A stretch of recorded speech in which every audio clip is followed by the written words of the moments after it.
Hello बच्चों, आइए इस प्रश्न को पढ़ते हैं। एक असमान परिच्छेद वाले क्षैतिज पाइप में जल बह रहा है। एक स्थान पर जहां पे दाब 10 सेंटीमीटर जल के है, जल जो है वो वहां पे 30 सेंटीमीटर प्रति सेकेंड के वेग से बह रहा है। दूसरे स्थान पर जहां दाब जो है वो पहले का आधा है, वहां पे जल का वेग ज्ञात कीजिए। आइए इस प्रश्न की मुख्य अवधारणा की चर्चा करें। मुख्य अवधारणा,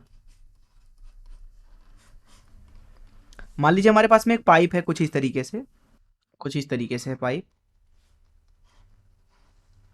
जिसमें से आदर्श द्रव प्रवाहित हो रहा है। मान लीजिए आदर्श द्रव प्रवाहित हो रहा है कुछ इस तरीके से। जो ये वाला सिरा है, मान लीजिए कि धरातल से वो h1 ऊंचाई पे है, इसकी ऊंचाई जो है धरातल से h1 है। और जो ये वाला सिरा है, इसकी धरातल से ऊंचाई जो है वो h2 है। इस वाले किनारे का जो क्षेत्रफल है वो मान लीजिए कि a1 है। यहाँ से जब द्रव जो है घुस के इधर जा रहा है तो इसकी गति जो है वो v1 है। उसी तरीके से यहाँ का जो क्षेत्रफल है वो मान लीजिए a2 है, और यहाँ से जब द्रव बाहर निकल रहा है तो उसका वेग जो है वो v2 हो गया। ये द्रव पानी भी हो सकता है, आदर्श होना चाहिए। आदर्श इसलिए क्योंकि अब हम यहाँ पे लगाने वाले हैं बर्नौली का समीकरण। बर्नौली का समीकरण तभी लग सकता है जब द्रव हो वो आदर्श होना चाहिए। आदर्श द्रव के अंदर गुण होता है कि उसके अंदर आंतरिक घर्षण नहीं होता। आंतरिक घर्षण ना होने की वजह से प्रति एकांक आयतन वाली जो द्रव होती है वो प्रवाहित होकर कहीं भी चली जाए, जो उसकी ऊर्जा होती है वो संरक्षित होती है। मान लीजिए यहाँ पे दाब जो है वो P1 है और यहाँ पे जो दाब है वो P2 है, तो यहाँ लिखेंगे हम P1 धन रो जी H1। रो दरअसल है यहाँ पे प्रवाहित होने वाले द्रव का घनत्व, धन 1/2 रो V1 का वर्ग, ये बराबर होना चाहिए P2 धन रो जी H2 धन 1/2 रो V2 के वर्ग के। ये दरअसल कुछ और नहीं बल्कि ऊर्जा संरक्षण को दर्शा रहा है। P1 दर्शा रहा है प्रति एकांक आयतन में दाब ऊर्जा, रो जी H1 दर्शा रहा है प्रति एकांक आयतन में गुरुत्वीय स्थितिज ऊर्जा, 1/2 रो V1 का वर्ग दर्शा रहा है प्रति एकांक आयतन में गतिज ऊर्जा। ये पहली चीज आप समझ लीजिए। एक चीज और हम यहाँ पे समझ लेते हैं। क्या होता है, कभी कभी प्रश्न में जो दाब होता है वो जल की ऊंचाई के रूप में दिया होगा अथवा पारे की ऊंचाई के रूप में दिया होगा। तो यहाँ पे मान लीजिए कि हमारे पास में एक स्तंभ है कुछ इस तरीके से, जिसके अंदर मान लीजिए एक द्रव भरा हुआ है। इस द्रव की जो घनत्व है मान लीजिए कि वो रो है। इस अवस्था में अगर इसके पेंदी पर मैं आपसे दाब पूछूं, मान लीजिए ये h ऊंचाई तक भरा हुआ है और यहाँ इसके ऊपर वायुमंडलीय दाब लग रहा होगा, मान लीजिए P0। तो इस P को लिखा जा सकता है वायुमंडलीय दाब धन इस द्रव की वजह से जो कि h ऊंचाई भरा हुआ है, कितना दाब आएगा, रो जी एच। तो यहाँ पे केवल द्रव के द्वारा जितना दाब आ रहा होगा वो दरअसल रो जी एच है। P0 तो बाहरी दाब है। तो अगर आपसे बोला जाए कि h ऊंचाई जल, उस अवस्था में वो जो h ऊंचाई जल होगा वो दाब लगा रहा होगा रो जी एच, जहां जो रो होगा उसका मान होगा 10⁻³ किलोग्राम प्रति मीटर की घात 3। वहीं बोला जाए कि जो दाब है वो है h ऊंचाई पारे के बराबर। तो h ऊंचाई पारे का मतलब है कि जो दाब होगा वो होगा पारे का घनत्व रो एच जी गुड़े एच, और जो रो एच जी होता है अर्थात पारे का घनत्व वो होता है 13,600 kg प्रति मीटर की घात 3। तो इस मुख्य अवधारणाओं का इस्तेमाल करके आइए इस प्रश्न को हल करें।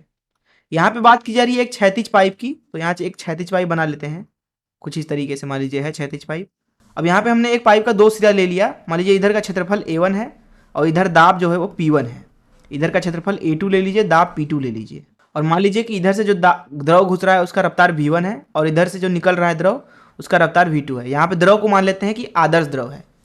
क्षैतिज पाइप है इसलिए जो H होगा प्रवाह के साथ वो नहीं बदलेगा, अर्थात जो H है वो नियत है। और जो यहाँ पे द्रव है जो प्रवाहित हो रहा है उसका घनत्व रो मान लीजिए। इस अवस्था में हम यहाँ पे लिखेंगे जो P1 धन 1/2 रो V1 का वर्ग धन रो जी एच है वो बराबर होगा P2 धन 1/2 रो V2 का वर्ग धन रो जी एच के। अब रो जी एच दोनों तरफ से कट जाएगा। ऐसा हुआ है क्योंकि जो पाइप है वो क्षैतिज है। तो यहाँ मिलेगा आपको P1 धन 1/2 रो V1 का वर्ग, ये बराबर मिलेगा P2 धन 1/2 रो V2 के वर्ग के बराबर। यहाँ पर इस प्रश्न में बोला जा रहा है कि जहां पे दाब 10 सेंटीमीटर जल के बराबर है, अर्थात जहां का दाब जो होगा वो हो जाएगा 10⁻³ अर्थात रो गुड़े जी गुड़े एच जो कि 10 सेंटीमीटर दिया गया है मीटर में बदल लेते हैं। इसके बराबर है, वहां पे बोला जा रहा है कि जो जल है उसका रफ्तार अर्थात वेग जो है वो 30 सेंटीमीटर प्रति सेकंड है। तो वहां का हम लिखेंगे, क्योंकि यहाँ पे जल है तो रो का मान 10 के घाते 3 है, और v1 यहाँ पे है 30 सेंटीमीटर प्रति सेकंड। इसको मीटर में बदल लेते हैं, इसका वर्ग कर देंगे, ये बराबर आएगा आपका P2। बोला जा रहा है कि अब हमें वहां पे जल का वेग निकालना है जहां पे जो दाब है वो आधा हो गया। दाब आधा होने का मतलब है कि इसका आधा। तो यहां पे लिखेंगे हम 10 की घात 3 गुणे जी गुणे 10 गुणे 10 की घात ऋण 2 भागे 2 धन, यहीं पे हमें निकालना है कितना वेग हुआ जल का। तो 10 कहते 3 गुणे v का वर्ग, हमें इस v का ही मान निकालना है। तो यहाँ पे हमें मिलेगा 1/2 गुणे 10 की घात 3 v का वर्ग बराबर, यहाँ पे मिलेगा 10 की घात 3 गुणे g गुणे 10 गुणे 10 की घात ऋण 2 भागे 2 धन 1/2 गुणे 10 की घात 3 गुणे 30 गुणे 10 की घात ऋण 2 का वर्ग। और जब आप इसको हल करेंगे तो यहाँ पे आपको मिलेगा जो v का वर्ग होगा वो बराबर होगा 1.09, और यहाँ से जब आप v का मान निकालेंगे तो वो मिलेगा वर्गमूल के अंदर 1.09 और मात्रक होगा मीटर प्रति सेकेंड। तो यहाँ से आपको मिलेगा 1.04 मीटर प्रति सेकेंड के बराबर, जो कि बराबर होगा 104 सेंटीमीटर प्रति सेकेंड के बराबर। यही हो जाएगा इस प्रश्न का उत्तर। मैं आशा करता हूँ कि आपको इस प्रश्न का हल जरूर समझ में आया होगा। धन्यवाद।